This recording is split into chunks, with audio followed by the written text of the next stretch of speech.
salga, ¿verdad?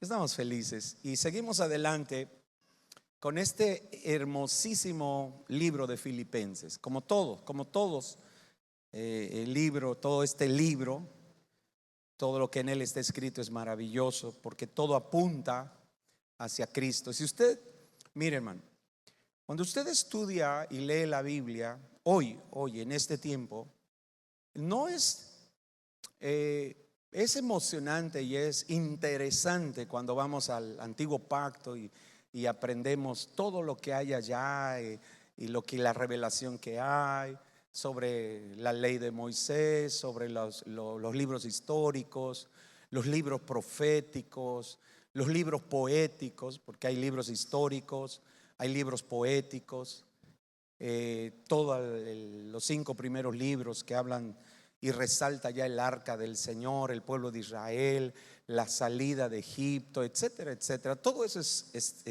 tremendamente interesante y necesario. Debemos de estudiar toda la Biblia, todas las escrituras, pero nunca pierda de vista que todo ahora y desde el tiempo, pero más ahora, todo enfoca hacia la persona de Cristo Jesús. Hacia la persona de Cristo Jesús. Entonces, cuando usted lea la Biblia, usted va a descubrir cómo la Biblia apunta hacia Cristo Jesús.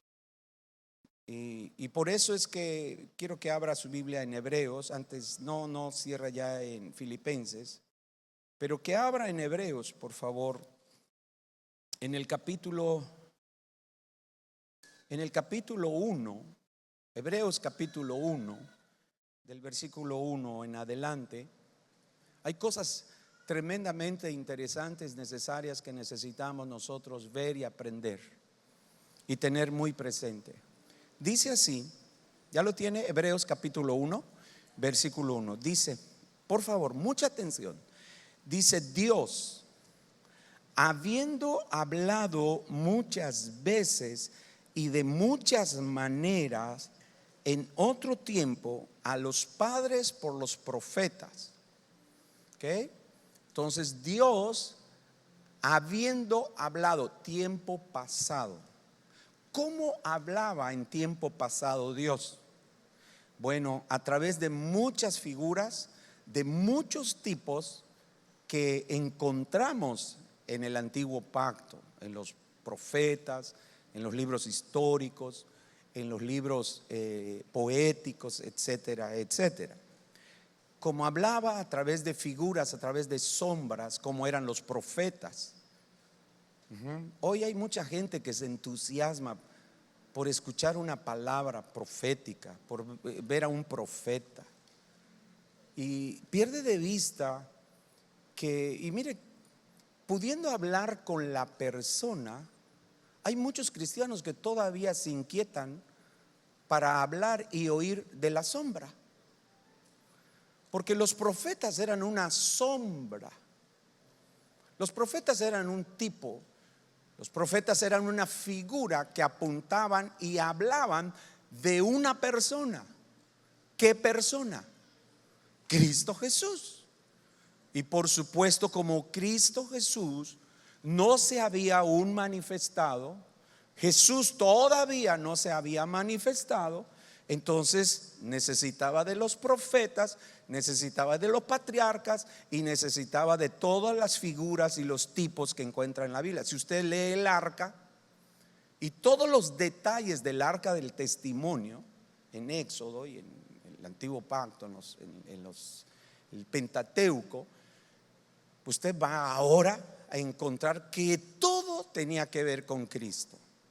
Todo apuntaba hacia Cristo, proféticamente. Pero es tremendo que hoy, que Dios ya se encarnó en Cristo, que Cristo ya se manifestó, que Cristo ya es una realidad. Todavía haya creyentes que le dan una super archi recontra importancia a los profetas. Ahora, yo no estoy en contra del ministerio profético. La Biblia es muy clara, ya habla del ministerio profético, como habla del ministerio pastoral, como habla del ministerio apostólico, el ministerio de evangelista, el ministerio magisterial. Yo no estoy en contra de ello.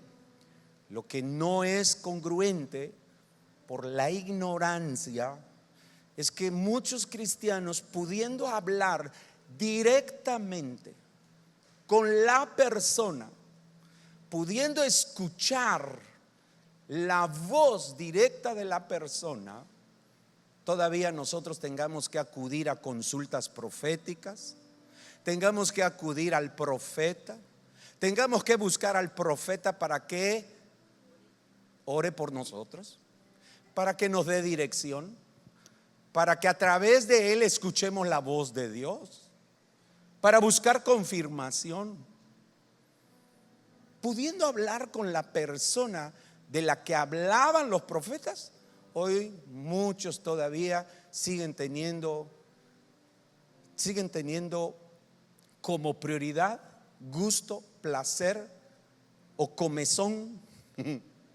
¿Qué dice eso? Está escrito, o comezón, querer oír a un profeta, pudiendo ya hablar directamente con la persona que es Cristo Jesús. ¿Ve? Por eso es que Pablo tiene mucho cuidado en escribir y decir que en otro tiempo, Dios habiendo hablado, mire, versículo 2, en estos postreros días nos ha hablado por el Hijo. Hay una versión que dice nos ha hablado en Hijo. Es decir, ¿y quién es el Hijo? Cristo Jesús. Entonces dice, a quien constituyó heredero de todo y por quien asimismo hizo el universo, el cual, Cristo, siendo el resplandor mismo de su gloria, y la imagen misma de su sustancia, y quien sustenta todas las cosas con la palabra de su poder, habiendo efectuado la purificación de nuestros pecados por medio de sí mismo, mire, se sentó a la diestra de la majestad en las alturas, hecho tanto superior a los ángeles, cuanto heredó más excelente nombre que ellos. O sea que hoy usted y yo no ha ido a una escuela bíblica, tal vez, y no ha ido porque no quiere, porque aquí tenemos instituto bíblico. Entonces, tal vez no ha ido a una escuela bíblica, tal vez no tiene un bachiller en teología, tal vez, mi amado hermano, no ha ido a un seminario, pero usted es un hijo de Dios. Y el hijo de Dios, y en el Hijo de Dios, o sea, yo o usted, habita la vida, habita Cristo por su espíritu en nosotros. Quiere decir que hoy nosotros tenemos la oportunidad de acercarnos, como decía Hugo con el texto que mencionó, y poder hablar directamente con la persona que es, como dice la palabra de Dios, dice, es el resplandor de la gloria de Dios. Cristo es el resplandor de la gloria de Dios, y Cristo es la imagen misma de su sustancia. Y si usted quiere una definición, la Biblia habla de dos acerca de Cristo. Habla como el primogénito, y habla como el primogénito. Pero también la Biblia habla de Jesús como el unigénito del Padre. Ahora, no es lo mismo unigénito ni primogénito. Primogénito tiene que ver con el orden de la redención, la nueva creación. Pero el unigénito tiene que ver con el orden de lo eterno, de la eternidad. Entonces Cristo es el primogénito, no porque es el número uno solamente, sino porque representa la cabeza de una nueva creación. Entonces Cristo es el primogénito a partir de la redención. Aunque es unigénito, porque es el resplandor mismo de la gloria de Dios, la imagen misma de su sustancia. Por eso es el unigénito, el único, diferente, no hay igual, no hay otro. ¿Por qué? Porque representa, o en él está contenida la plenitud de Dios. Entonces él fue primogénito, pero siendo unigénito. Tal vez no me explique. Eso es glorioso, glorioso. Entonces ese primogénito y ese unigénito, ¿dónde habita? ¿Dónde habita? Mire, otra vez, ¿dónde habita? A ver los de atrás. En nosotros. Dile, en ti. Está feo el cascarón, pero habita en ti. No es muy agradable el cascarón a veces, ¿verdad? Pero habita en ti. Ya está viejo el cascarón, pero habita en ti. Está chueco el cascarón, pero habita en ti. Qué maravilloso. Habita. Y por eso es que hoy podemos nosotros acercarnos confiadamente al trono de la gracia para encontrar oportuno socorro. ¿Sabe qué voy a empezar a hacer? Es nuestro trabajo ayudar, dar consejería, guiar a la gente en sus problemas, en sus luchas. Pero a veces me hablan y me dicen, pastor, necesito que me atienda, que necesito un consejo. ¿Sabe qué voy a hacer primero? Vaya primero a Cristo, vaya primero a la palabra, vaya primero a oír lo que Dios le tiene que decir a usted sobre eso. Y cuando Dios le diga a usted sobre eso, viene conmigo y van a suceder dos cosas. Yo solo voy a confirmar tal vez lo que Dios ya le dijo. Y si Dios le dijo algo distinto a lo que dice la palabra, entonces no sé a qué espíritu fue. ¿A qué espíritu fue? Pastor, ¿me da permiso de faltar el domingo? Yo no soy el dueño de la iglesia. No, yo te estoy convocando. Es el Espíritu que te está convocando. Pídele permiso a Él. Si Él te da permiso, no tengo ningún problema. Más me avisas. Me dio permiso el Espíritu Santo para irme este 10 de mayo, ¿verdad? Sí, para que yo sepa, ¿no? Que el Espíritu le dio permiso y no hay ningún problema. Pero muchos preferimos, como dicen en el mundo, más vale pedir que pedir permiso. Más vale pedir perdón que pedir permiso. Después me pongo a cuentas con el Señor.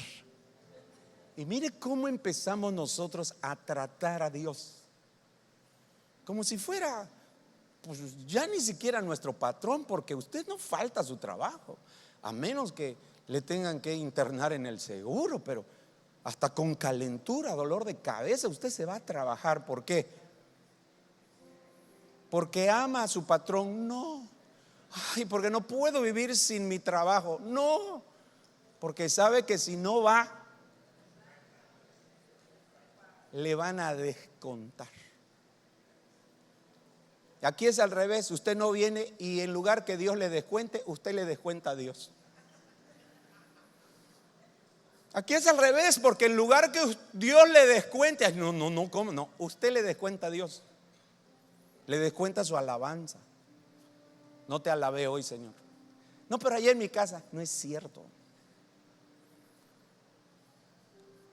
Y así empezamos a tener una imagen, o a hacer, mejor dicho, una imagen distorsionada de Dios, al punto que honestamente, hermanos,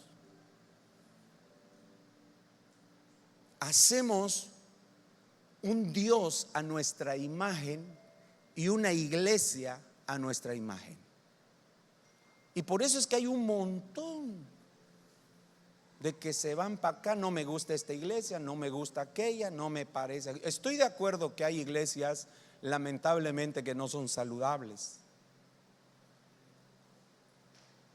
Pero también es evidente que la mayoría de las veces es un asunto de que no me gusta no me parece aquello, a mí no me gusta, etcétera. Mejor allá, allí no piden diezmos, allá pues no se meten en tu vida, allá no te exigen que vayas al discipulado, allá no le piden a los servidores que traigan su Biblia. Allá, hermano, es asunto voluntario. Y entonces empezamos a hacer iglesias y empezamos a hacer a Dios a nuestra medida. Es todo lo contrario. Porque Cristo, que es Dios, es la iglesia. Otra vez, Cristo, que es Dios, es la iglesia. Entonces yo me tengo que dejar moldear a la imagen de Cristo, de su iglesia, de su iglesia. Porque la iglesia es Cristo, Cristo es la iglesia. Por eso cuando alguien dice, yo no tengo problema con Dios, con la iglesia no quiero nada. ¿Has escuchado? Yo no tengo problema con Dios, mis respetos para Dios, pero con la iglesia y con los cristianos no quiero nada. Por eso no voy a ninguna iglesia, pues yo no tengo problema con Dios. Ya ni es lógico eso, y mucho menos es bíblico y espiritual. Es de otro espíritu, el espíritu de la carne o del diablo. Eso no, porque ¿sabe qué? Dividimos. Una cosa es la iglesia y otra cosa es Cristo. No es cierto. Cristo es la iglesia y la iglesia es Cristo. Por eso, en la medida que la iglesia crece a la estatura de Cristo, pues la iglesia se vuelve poderosa en esta tierra. Y a muchos el enemigo los engaña haciéndoles creer eso. Y no es. Como aquellos que dicen, yo tengo comunión con Dios, no necesito estar en comunión con la iglesia. ¿Cómo? Tienes comunión con Dios y no necesitas tener comunión con la iglesia.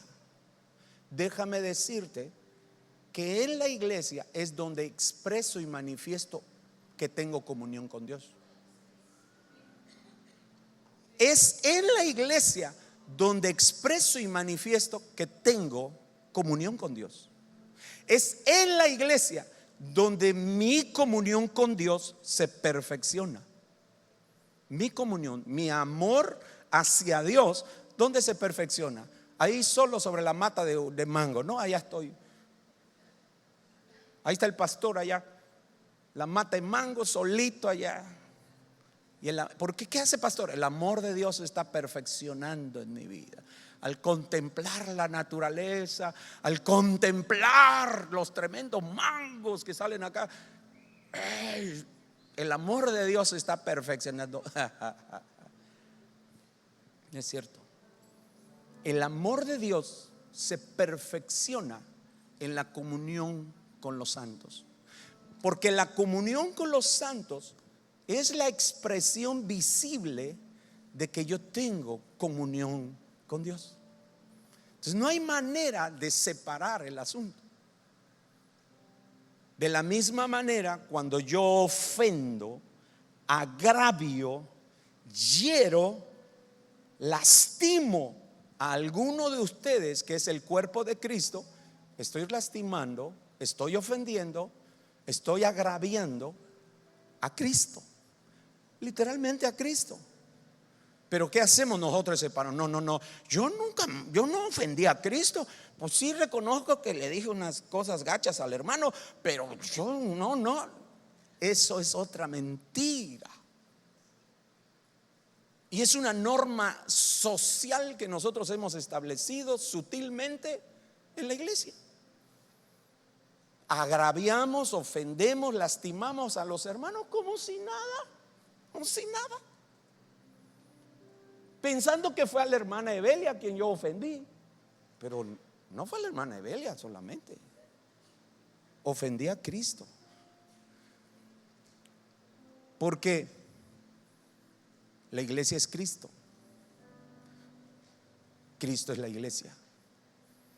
La vez pasada le di el ejemplo tan claro. Digo, ya si lo cuestiona usted, pues ya de plano está muy dominado y controlado por la carne. Pero la Biblia dice que Pablo era un ¿qué? Perseguidor de ¿qué?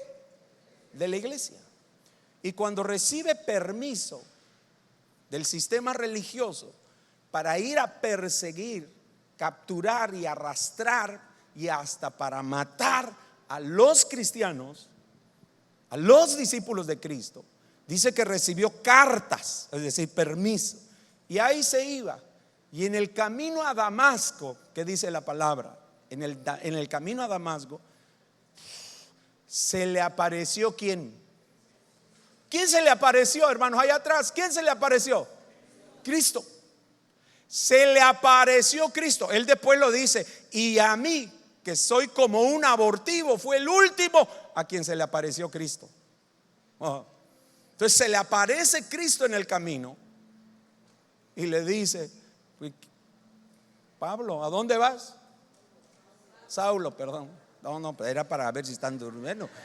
Era para ver, pero no se enoje, ya ve. Se le aparece en el camino y es tan claro. ¿Qué iba a hacer Pablo? Perseguir a la iglesia. Pero cuando se encuentra con Jesús y después de todo lo que pasa, él le pregunta: ¿quién eres, Señor? ¿Quién eres, Señor? Wow. Y se escucha la voz, dice: yo soy Jesús a quien tú persigues. ¿Ve usted? Él, en su mente carnal, humana, terrenal, está persiguiendo a la iglesia. Mentecatos que no siguen el sistema, que no siguen el sistema religioso. Pero en la mente espiritual, en el conocimiento espiritual del reino que él no tenía, la realidad es que no estaba persiguiendo a los hermanos, estaba persiguiendo a Cristo. Por eso es que cuando yo me levanto en contra de alguien de ustedes, lo ofendo, lo lastimo, lo agravio, me enojo, me disgusto con usted, me resiento contra usted por algo que usted me hizo o por algo que yo estoy haciendo contra usted. Hermano, yo no estoy resentido ni peleado con usted. En realidad yo estoy peleado, resentido y enojado con Cristo, porque Cristo es la iglesia y la iglesia es Cristo. Abraza a Cristo. Abraza a Cristo.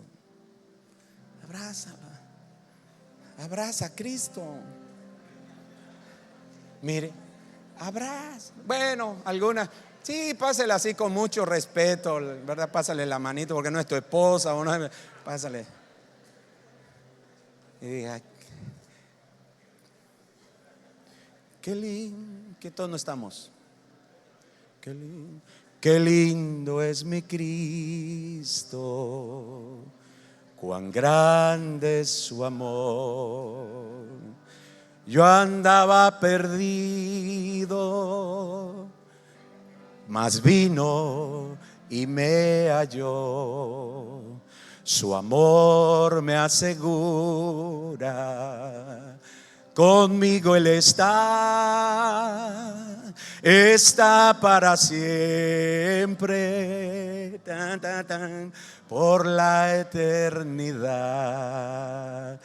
Qué dulce es el aire, las del Salvador, caricias que llenan el alma de amor. Con sus tiernas manos Él me acarició.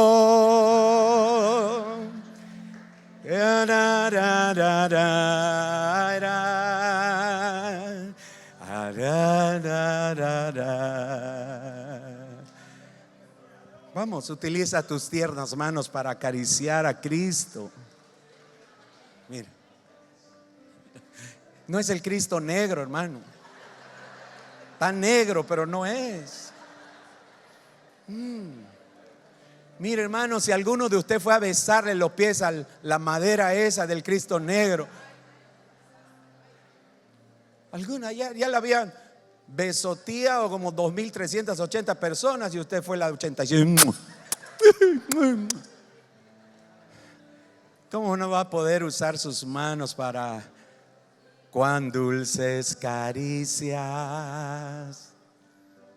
las del Cordador? Caricias que llenan mi alma de amor. Hasta allá, si no, no voy a predicar. ¿Se imagina que Cristo fluyendo de esa manera entre nosotros? No, ¿cómo voy a agraviar a mi hermano? ¿Cómo me voy a levantar contra él? Bueno, no me gustó lo que dijo y no estoy de acuerdo con lo que dijo, pero esa es otra cosa, a levantarme contra él, a resentirme, a enojarme, a hablar contra él, a deshonrarlo. No. ¿Por qué? Porque es Cristo. Porque es Cristo. Ahí está la mamá enojada con otra mamá porque le quitaron el novio a su hija. ¿Qué es eso? Ahí son líderes a veces, servidores. No digo el nombre, a lo mejor lo voy a decir porque no vino. No, cosas tan sencillas. Hermanos, el enemigo se toma derecho. Pero cuando nosotros tenemos esta revelación, digo no, porque es Cristo. Así que es importante que nosotros comprendamos esto. Así que vámonos a la palabra rápidamente. Mensaje, me quedan 16 minutos. Nadie dijo amén, nada más así, o yo. Y otros. Vamos a leer Filipenses capítulo 2. Porque todo lo que hablamos creo que tiene que ver con esto. Muy bien, versículo 12 dice: por tanto, ¿qué es eso? Por tanto. Si usted se atreve a leer del versículo 1 hasta el versículo 11, va a entender por tanto. Después de todo esto, después de todo lo que dice el versículo, desde el versículo 1 hasta el versículo 11, después de todo lo que comprendemos, después de todo eso que está en el versículo del versículo 1 al versículo 11, es por eso que Pablo dice por tanto. Dice: amados míos, como siempre habéis obedecido, no como en mi presencia solamente, sino mucho más ahora en mi ausencia. Wow, cómo quisiera decir esto a ustedes, hermano. Cómo quisiera con todo mi corazón. Tengo que trabajar más, creo que tengo que esforzarme más, pero cómo quisiera. Mire Pablo, mire qué dice Pablo: como siempre habéis asistido al culto, no solo cuando estoy como pastor, sino también cuando no estoy, cuando no vengo, cuando estoy ausente. Pero algunos aprovechan que el pastor no viene para que no vengan. Mi esposa a veces me dice: no anuncies que no vas a estar el domingo, porque un montón escuchan que no vas a estar, no vienen. ¿Sabe qué tristeza me da eso? ¿Sabe que me da muchísimo gozo cuando no asisto un domingo, no estoy, y me dicen: pastor, se puso mejor la reunión que cuando usted está? Pastor, el espíritu se movió de una manera, pastor, aunque usted no estuvo, se lo perdió, pastor. Y yo digo: gracias.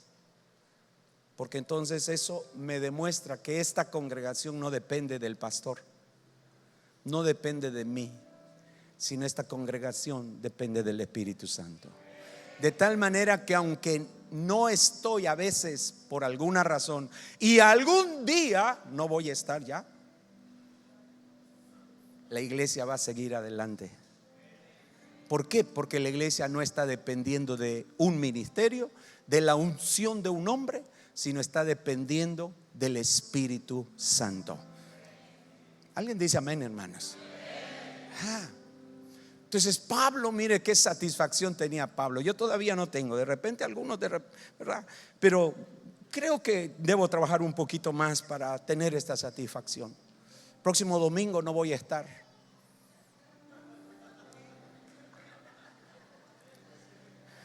Próximo domingo no voy a estar, me voy a Cancún. Sufrir el evangelio, el reino de Dios.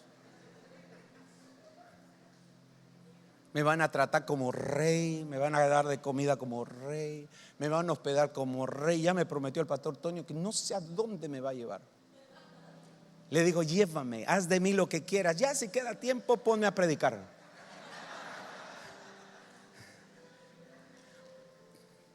Porque el que anhela obispado, buena cosa desea, anhela.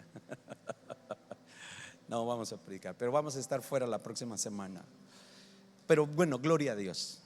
Dile al que está a tu lado, gracias a Dios por tu vida. Tú eres de los que viene aun cuando el pastor está ausente. Y entonces Pablo le dice a la iglesia de Filipenses cuál es la instrucción, la demanda, el requerimiento del apóstol Pablo a la iglesia de Filipos, o a los cristianos de la iglesia de Filipos. ¿Cuál es el requerimiento? Dice: ocupaos en vuestra salvación con temor y temblor. Eso debe subrayarlo, hermano. Y es más, personalizarlo. Cristian, pon allá, Cristian debe ocuparse con temor y temblor de su salvación. Soy de la alabanza, soy diácono, soy servidor en esta casa, soy líder, anciano, supervisor, o a lo mejor no soy nada de eso, pastor, pero soy miembro del cuerpo de Cristo, soy un hijo de Dios. Y por lo tanto, debo ocuparme en mi salvación con temor y temblor. Sigue leyendo: porque Dios es el que en vosotros produce así el querer como el hacer por su buena voluntad. Haced todo sin murmuraciones y contiendas, para que seáis irreprensibles y sencillos hijos de Dios. Ya ve, los hijos de Dios debemos ser irreprensibles y debemos de ser sencillos. Gente que no tengan que reprocharme, irreprensible. Gente de la que no se tenga que no encuentre reproche, especialmente de los de afuera. Porque cómo se oyen las frases, y ese dice que es cristiano, ya ve, reproche. Y dice que va a restauración, reproche, Dios mío. ¿Por qué no dice que va a otra, la bautista de la esquina? Tiene que ser restauración.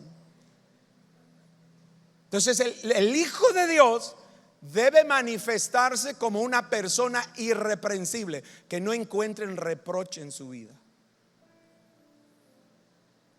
Y dos, sencillo. No es complicado. No es complicado, es sencillo. Y luego dice: sin mancha en medio de una generación maligna y perversa. Wow, sin mancha en medio de una generación manchada.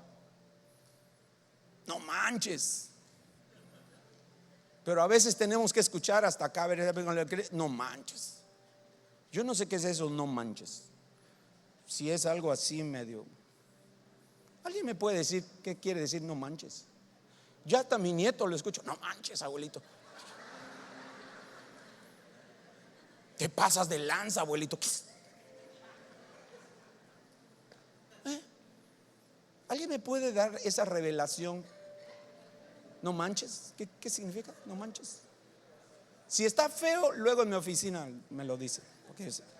Sí, porque de repente a veces he dicho cosas, pues escucho y allá afuera me dicen, no, pastor, venga para acá. ¿Qué pasó? Tengo algo que decirle con mucho amor. Ya ve, ¿verdad? Con mucho amor. Cuando yo escucho eso, digo, y me dice, eso que dijo no está bien, pastor. ¿Sabe qué significa eso que dijo? Le digo, no. Bueno, le doy mi interpretación. Me dice, no. ¿Cómo va a ser? Le digo, no manches.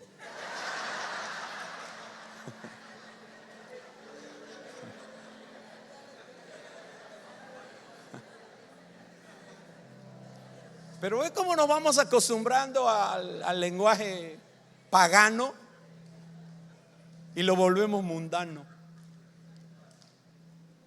Porque lo pagano es completamente ajeno a Dios. Lo mundano ya es la mezcla entre lo santo y lo pagano. Y ya la llevamos. Y ya, ¿verdad? Lo hacemos norma social entre cristianos. Ay, es chido los chavos. Antes era, no, güey. Pues yo no le veo orejas de güey al hermano, ni al joven, pero güey.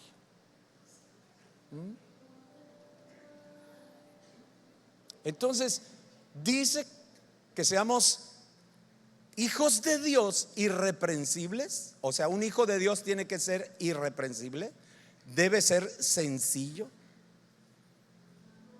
y debe ser sin mancha en medio de una generación maligna y perversa, dice, en medio de la cual resplandecéis como luminares en el mundo, asidos de la palabra de vida. Es decir, solo podemos ser lo que Dios quiere que seamos, asidos de la palabra de vida, para que en el día de Cristo yo pueda gloriarme de que no he corrido en vano, ni en vano he trabajado.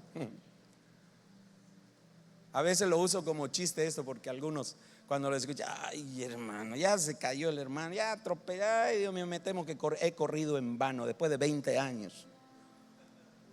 Bueno, y Pablo también expresaba esto. Versículo 17: y aunque sea derramado en libación sobre el sacrificio y servicio de vuestra fe, me gozo y regocijo con todos vosotros, y asimismo gozaos, dice, y regocijaos también vosotros conmigo. Entonces, ocupaos en vuestra salvación. ¿Cuál es el objetivo? Que podamos comprender qué significa ocupaos en vuestra salvación. ¿Qué es lo que Pablo nos quiso decir? ¿Qué es lo que Pablo nos instruye con respecto a esto de ocuparnos en nuestra salvación? Primero, lo que no es ocuparnos. Ocuparnos en nuestra salvación, mis amados, no es un llamado a trabajar por nuestra salvación. No es un llamado a esforzarnos, a trabajar, a rendir por nuestra salvación. Porque no somos salvos por nuestras obras. No somos salvos por rendimiento. Mucho menos somos salvos por merecimiento. Yo merecía. Si usted me pregunta, pastor, ¿por qué Dios a usted le escogió para salvación y a fulano de tal no? Te tendría que responder, no sé. Pero lo que te puedo asegurar es que ni yo merecía esta salvación. Tanto como él, también como él, yo no merecía esta salvación. Pero él me escogió.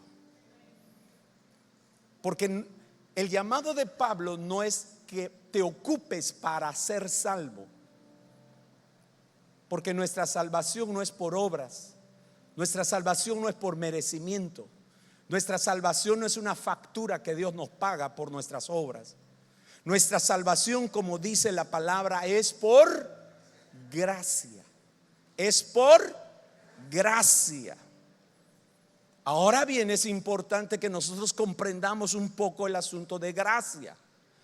Gracia, hermanos, significa favor inmerecido. Eso es lo que significa gracia. Es un favor inmerecido. Yo no lo merezco, pero Dios muestra su amor y su favor por gracia al concederme este favor que no merezco. Entonces, gracia significa favor inmerecido. Pero, por favor, esto es muy importante, hermanos. Si no entendemos lo que realmente significa la gracia, entonces vamos a actuar como el mundo obra cuando recibe un regalo. Porque la cultura del mundo, hermanos, la cultura del mundo funciona sin compromiso, sin respuesta y sin responsabilidad a ese regalo que recibe. Es decir, de ninguna manera cuando hablamos de gracia significa un regalo sin respuesta, un regalo sin compromiso, un regalo sin responsabilidad. Así actúa el mundo. La gracia no es así. La verdadera gracia es un favor inmerecido, pero hay una respuesta, hay un compromiso, pero hay una responsabilidad. Por eso ocupaos en vuestra salvación. Es la respuesta y el compromiso a esa gracia recibida. Otra vez, ocuparnos en nuestra salvación, jóvenes, servidores, es una respuesta a la gracia recibida. Por ello es que ocupaos en vuestra salvación, amados, es un llamado a la diligencia, es un llamado a la búsqueda, es un llamado a la disposición y al compromiso por nuestra santificación y el perfeccionamiento de nuestras vidas como creyentes. Eso es lo que Pablo quiso decir. Y esto es tan importante, tan necesario y urgente, porque veo a tanto creyente que dice: ay, pues yo ya soy salvo por gracia. Y no tienen diligencia, no tienen interés, no tienen una respuesta. Por eso les vale venir a la iglesia cuando puedan y quieran. Les vale si leen la Biblia o no leen la Biblia, si oran o no oran, si adoran o no adoran. No les importa realmente cultivar y trabajar en su vida de tal manera que su vida, como dijo Pablo en Filipenses, sea irreprensible, sea sencilla y sea, hermanos, sin mancha. No, total, Dios me ama tal y como soy. Total, mi salvación es por gracia. Y además, salvo una vez, salvo para siempre. Cuando yo estoy pensando de esa manera, entonces yo no estoy respondiendo a lo que Pablo le decía a la iglesia. Y Pablo le dijo: servidores, servidoras, hermanos, líderes, pastores, dice: ocúpate en tu salvación con temor y temblor. Ocupaos en vuestra salvación. Entonces es un llamado a la diligencia, a la búsqueda, a la disposición y al compromiso de nuestra santificación y el perfeccionamiento de nuestras vidas como creyentes. Por eso el apóstol Pablo en 2 de Pedro capítulo 3, 18 dice: antes bien creced, creced, creced, creced. No solo vengas al templo, no solo cargues una Biblia, no solo te llames cristiano, no solo sirvas. Crece en la gracia y en el conocimiento de nuestro Señor y Salvador Jesucristo. Hay algunos que ni en lo básico han crecido. Ora, hermano, ya tiene 10 años. Ay, me da pena orar. Hay creyentes, hermanos, que se han conformado y han dicho: si mi salvación no es por méritos, es por gracia. Sí, pero a partir de que recibes tu salvación por gracia, debes de tener y mostrar el compromiso, el anhelo, el deseo intencionado de crecer, de crecer, de crecer, de madurar, de desarrollarte. Hay cristianos, hermanos, que es increíble, después de tantos años se visten como mundanos, se visten llenos de sensualidad. Algunas mujeres que son cristianas, muchachas que son cristianas, se visten con sensualidad. En cuestiones básicas no han crecido. ¿Por qué? Porque no nos hemos ocupado diligentemente. Ahora, la pregunta es: ¿cómo debemos ocuparnos? Mira, hermano, ¿cómo debemos ocuparnos? Primero, la instrucción es ocuparnos. O sea, no, el asunto no es un asunto contemplativo, pasivo, inactivo. Tengo que ocuparme. Adriel, tienes que ocuparte, hijo. No, por gracia soy salvo. Sí, pero tenemos que ocuparnos diligentemente. Pero no solo ocuparnos, sino cómo debemos ocuparnos. Pablo dice con claridad dos cosas: con temor. Con temor. Y cuando hablamos de temor, no es con un miedo que nos paraliza, con un miedo que nos asusta.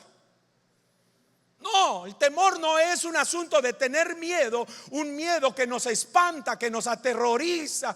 Y ¿verdad? Cuando ni siquiera me podía mover, quedé encantado. Se jugó las encantadillas, las encantadas. Cuando te tocaban, encantado, así. No es ese temor. ¿Cómo debemos ocuparnos? Con temor, pero también debemos de ocuparnos con temblor. Y temblor, amados, no es como si nos invadiera un ataque de pánico o de ansiedad. No. Temor tiene que ver con algo, hermano. Mira, hermano, mira, amado hermano. Cuando haces algo por temor, cuando haces algo, cuando alguien te pide algo y te invade el temor, ese temor que te lleva a ser diligente, ese temor que te lleva a ser cuidadoso en aquello que haces, ese temor que te lleva, hermano, a tomar las medidas necesarias para no fallar, para no equivocarte. ¿Por qué? Porque consideras que aquel que te está solicitando aquello o aquello que tú quieres responder, no puedes darte el lujo de fallar. Esto con temor. No es el temor, hermano, de miedo. Porque a los cristianos que no tienen miedo ya están como los niños, ¿verdad? Esos niños. Ya una vez le dije, se acercó el niño, estaba mentando madre el niño, hijo de la el niño de 7 años llega y se acerca a un adulto y le dice: chamaco, cállate, no estés diciendo esas cosas, se te va a aparecer el diablo. Y el chamaco dice: sí, ¿y qué?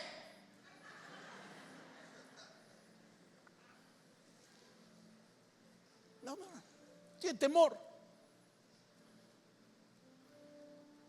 Amados, cuando Pablo habla de temor y temblor, está hablando que tomemos esto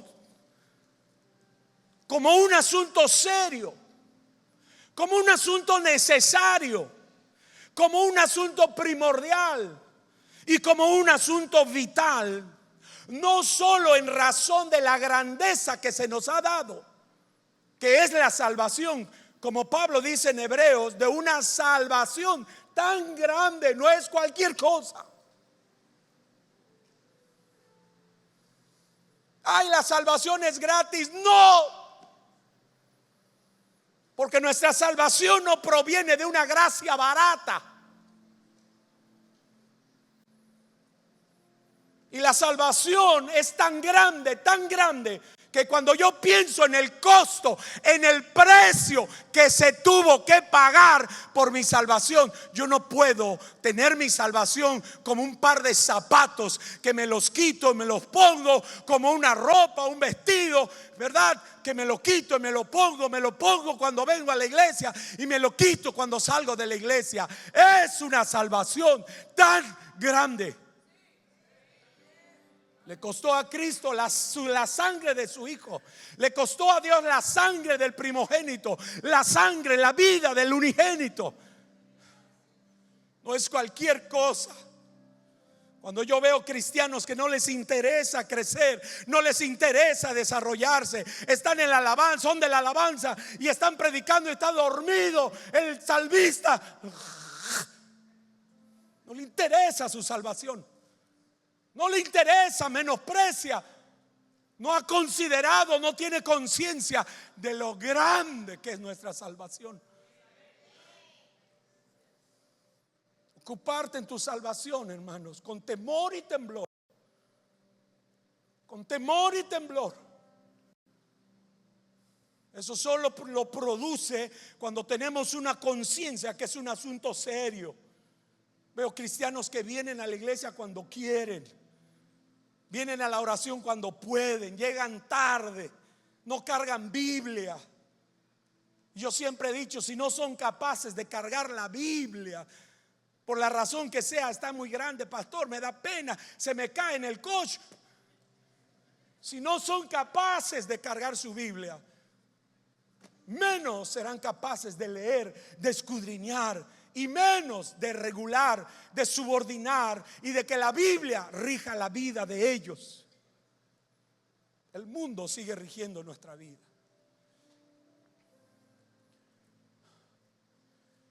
¿Por qué no nos estamos ocupando? Estamos conformes. Y el Señor dice: ocúpate con temor y temblor. Pero el temor y temblor es el resultado de una conciencia que es un asunto serio. No solo en razón de la grandeza de nuestra salvación, sino con la conciencia de estar delante de aquel que nos la dio. De aquel que nos la dio. Dios.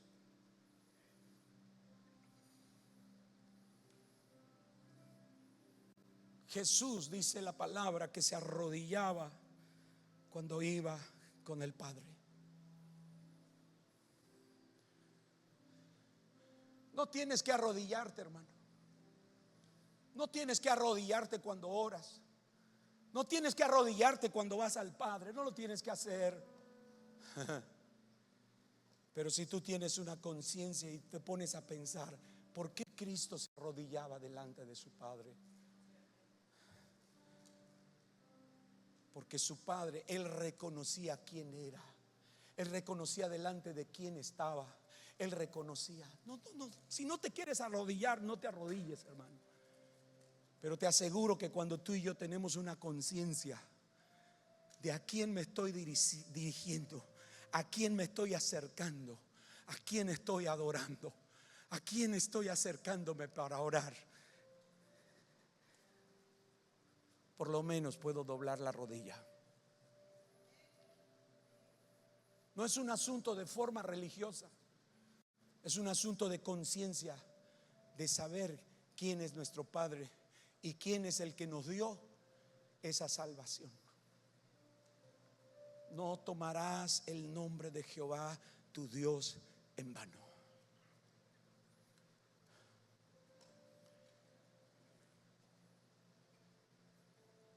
Con temor y temblor necesitamos reconocer que nuestra santificación, entonces, mire por favor el versículo 13, porque Dios es el que en vosotros produce así el querer como el hacer por buena voluntad. ¿Qué hacer? ¿Qué hacer y qué querer y qué hacer? Ocuparnos de nuestra salvación. ¿Qué querer y qué hacer, Cristian? Víctor, ocuparnos en nuestra salvación con temor y temblor.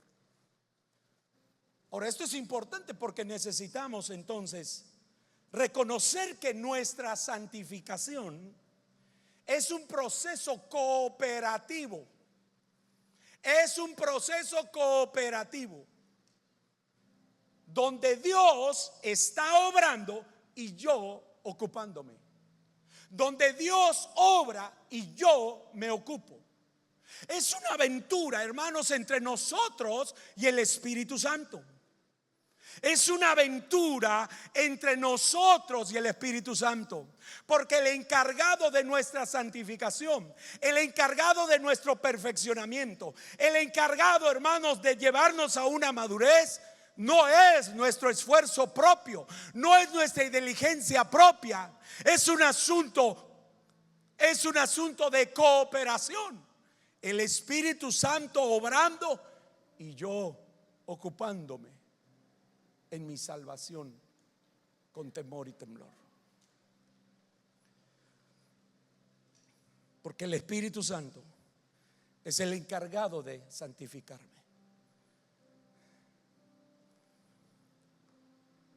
Por eso es muy importante que tengamos cuidado, mis amados, con estas dos herejías que han causado mucho daño a la iglesia y le sigue causando mucho daño a creyentes. Porque después Pablo mismo le decía a la iglesia en Hebreos, dice, debiendo ya algunos de ustedes ser maestros, debiendo algunos de ustedes que ya están en la alabanza, que ya están en el diácono, que ya son supervisores, que ya son ancianos, que ya tienen 10 años asistiendo en esta iglesia, que ya tienen 20 años en esta iglesia, o ya tienen 30 años de cristianos. Algunos de ustedes debiendo de ya ser maestros, dicen, me temo que tengo que volverles a dar leche, porque sois inexpertos.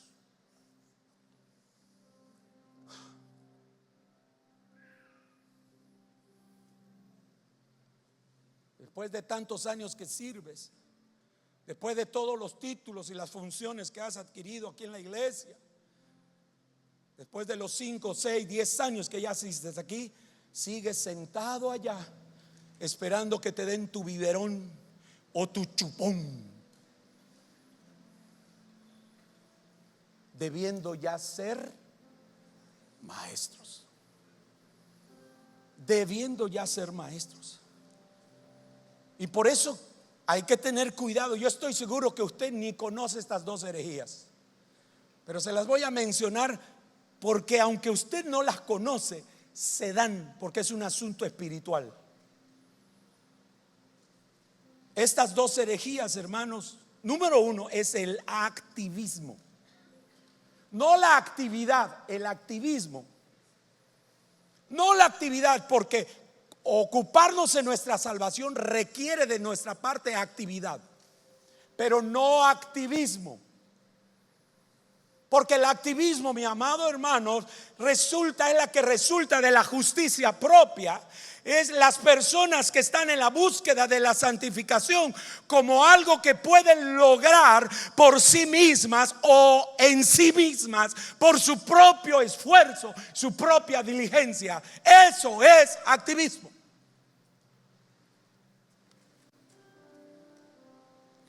Porque yo le estoy diciendo que es un proceso cooperativo.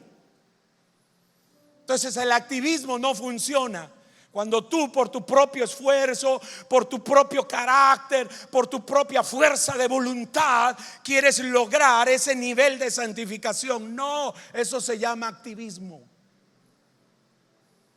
Pero también hay otra herejía, el quietismo. El quietismo. ¿Y qué es el quietismo? Yo esta mañana estaba escuchando a un predicador que decía, tú no tienes que hacer nada, tú tranquilo, quieto, que el encargado de santificarte, de llevarte a la madurez es el Espíritu Santo. Tú tranquilo, estad quietos y conoced que yo soy Jehová, dice. Wow. Y por eso hay un montón de cristianos inactivos y pasivos en el asunto de cuidar y de preservar su salvación. Se lo dejan al Espíritu Santo. Haz tú la obra, Señor. Mire, quita de mí lo que estorba, quita de mí lo que no es de ti. ¿Qué es eso? Quietismo. Aquí estoy, Señor, tú si quieres desvísteme del viejo hombre y si quieres vísteme del nuevo, porque yo no puedo, solo tú puedes. ¿Sabes qué es eso? Quietismo. Nos elimina, nos exime de la responsabilidad que tenemos como respuesta a aquella gracia que hemos recibido. Y nos hacemos ignorantes y nos hacemos, hermano, y menospreciamos al Espíritu y a la palabra que nos guían hacia la madurez. La cuestionamos. No, eso que dijo el pastor a mí no me parece. Oh, eso que está diciendo el pastor, bueno, está bien, pero yo la verdad, mi reserva. Oh, está bien. Yo siempre lo he dicho, hermano. Si lo que yo le digo viene de mí, cuestiónelo. Enójese conmigo si quiere. Pero si lo que le estoy diciendo está en la palabra y viene la palabra, entonces enójese con Dios, peleese con Dios, cuestiónele a Dios. Increíblemente algunos lo hacen. ¿El quietismo qué es? Cuando pensamos que nuestra santificación es obra exclusiva del Espíritu Santo. No necesitamos ser ejercitados al respecto. No necesitamos cooperar con el Espíritu. Solo debemos mantenernos quietos, tranquilos, pasivos. No interrumpas la obra de Dios, que Él es el que tiene que santificarte. Es un proceso cooperativo. Él es el que produce el querer como el hacer, para su beneplácito, dice otra versión. Pero nosotros, los que somos salvos, tenemos que ocuparnos, activarnos en nuestra salvación, nuestra santificación, nuestro perfeccionamiento, nuestra madurez, en nuestro crecimiento. ¿Tú crees que el Espíritu Santo va a venir y te va a mover el pie derecho para que luego tú muevas el pie izquierdo y te levantes a orar y comiences el día orando? Estás esperando un ángel, al ángel Gabriel que venga.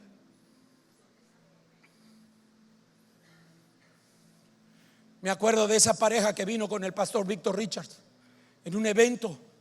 Y vino, estaba orando el pastor y le dijo: ¿por qué quieres que ore por ti, por ustedes? Y la pareja dice: es que no podemos tener hijos, queremos tener hijos. Oh, Coco, yo voy a orar por ustedes, que Dios obre. Yo voy a orar, ¿lo crees? Sí, lo creemos, ok.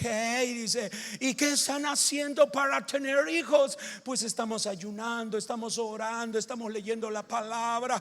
Y le dice: oh, está bien, pero hay que trabajar, hay que trabajar.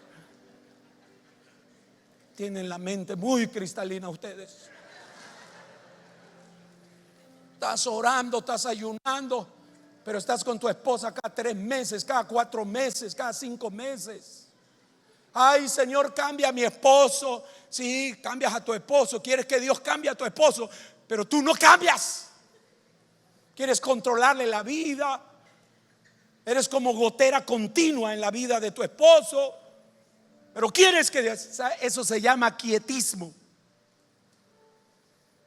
Y el esposo: Señor, cambia a mi esposa, Padre. Pero no asumes tu liderazgo espiritual como cabeza en tu casa, siendo el proveedor de tu casa, el líder de tu casa, el amante de tu esposa. Ya estás orando que tu mujer cambie. Y algunos hasta ya se cansaron que su mujer no cambia. Ahora oran: Señor, cámbiamela, cámbiamela. Eso se llama quietismo. Quieres que tus hijos cambien, pero no tomas el liderazgo de tus hijos.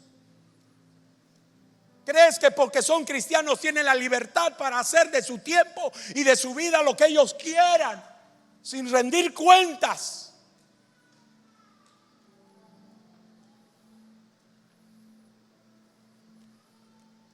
Y hay hijos que no tienen la madurez para la libertad que sus padres le dan y la convierten en libertinaje. Esa es una herejía que se ha metido en la iglesia, hermanos, y hasta no los cantan. A veces hasta ministerios que nosotros invitamos aquí: quítalo tú, Señor, quítalo. Aquí el Señor me dice: yo te ayudo, yo estoy contigo, yo te fortalezco, pero tú te tienes que desvestir del viejo hombre. Tienes que quitar esas cosas del viejo hombre. Estás esperando que quienes te ofendieron, te lastimaron, se arrodillen ante ti y te pidan perdón. Y te paras.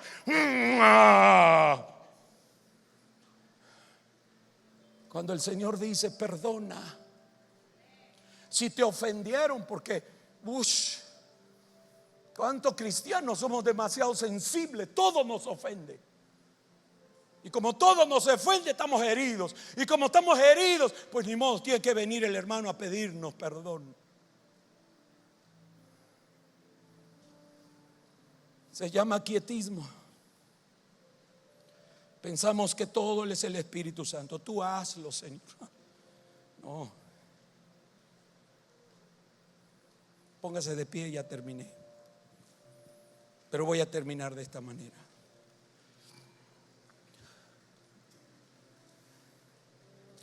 Pásele el grupo de alabanza. Ay, hoy sí me llevé mucho tiempo. Es que no voy a estar la próxima semana, hermano.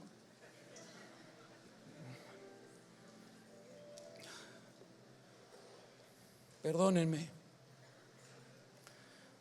pero quiero terminar esto.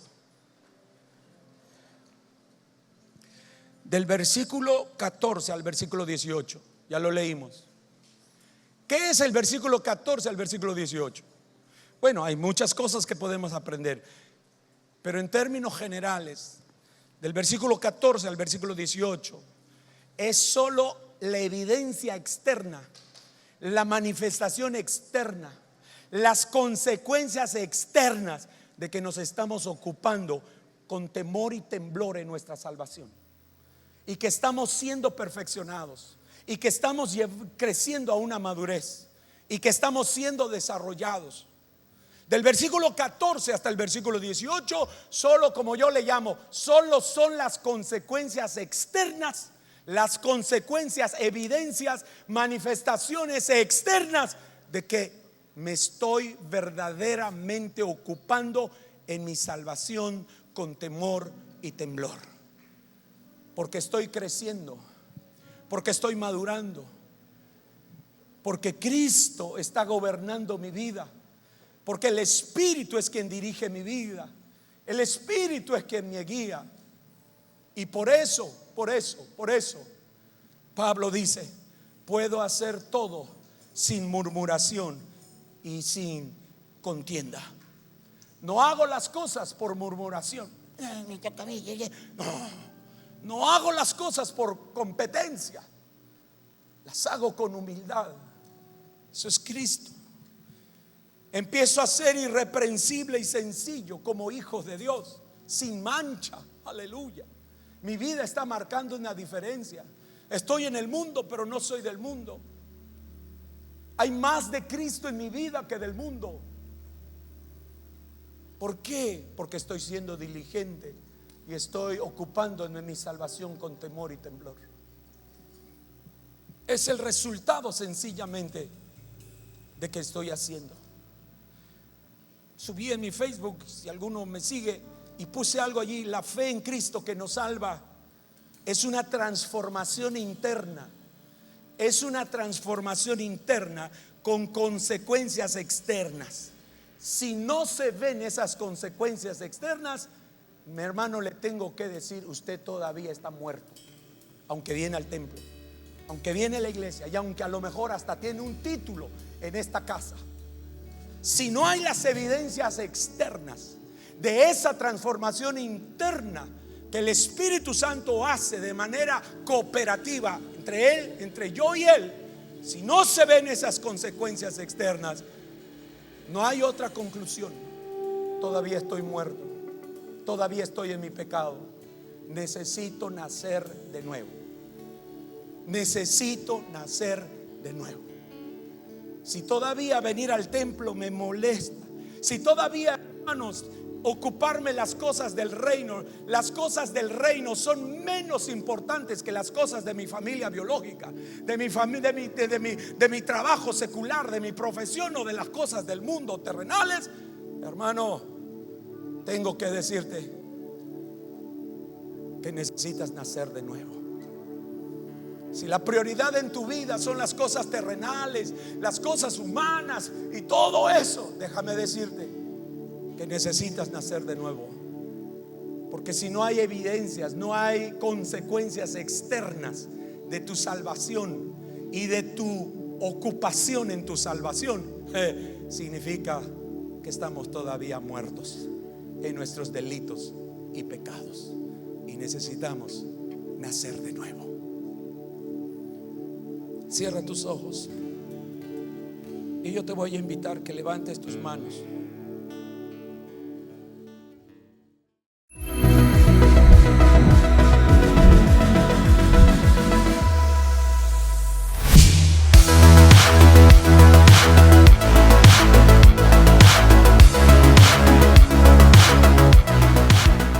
¿Cuán importante es para tu vida mostrar fidelidad con tus ofrendas y diezmos?